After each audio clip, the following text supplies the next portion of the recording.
This Wednesday night and Thursday is my favorite Jewish holiday, Purim.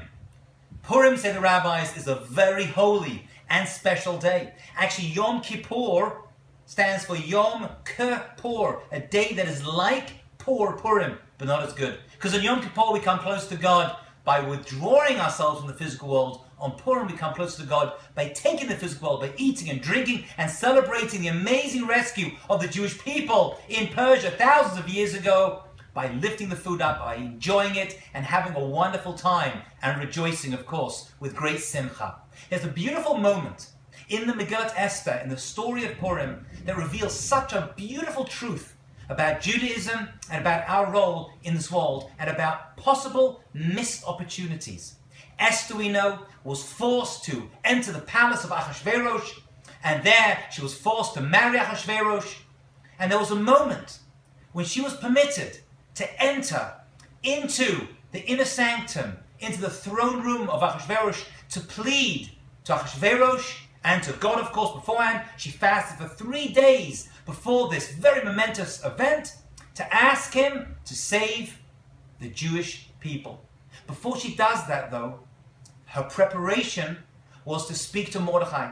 And Mordechai said to her 2 amazing things. Number 1, he said, you've got to go in, although it was a suicidal mission, because Ahasuerus could have realized she was Jewish and could have killed her on the spot. So first of all, he said, you've got to gird yourself. You've got to feel the importance and responsibility you have in this position of the Queen of Persia to go and save the Jewish people.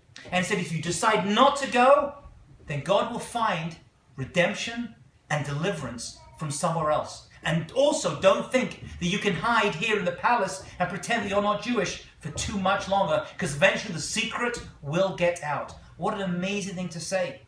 The Jewish people were going to be saved.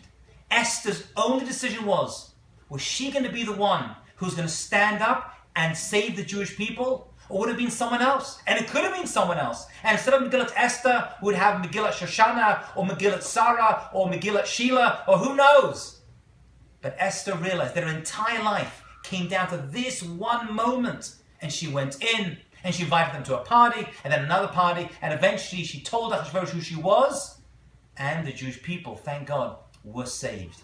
Every moment of our life could actually come down to one instant of making the right decision, good or bad, and always with responsibility to our people. Wishing you a Shabbat Shalom and a Purim Sameach.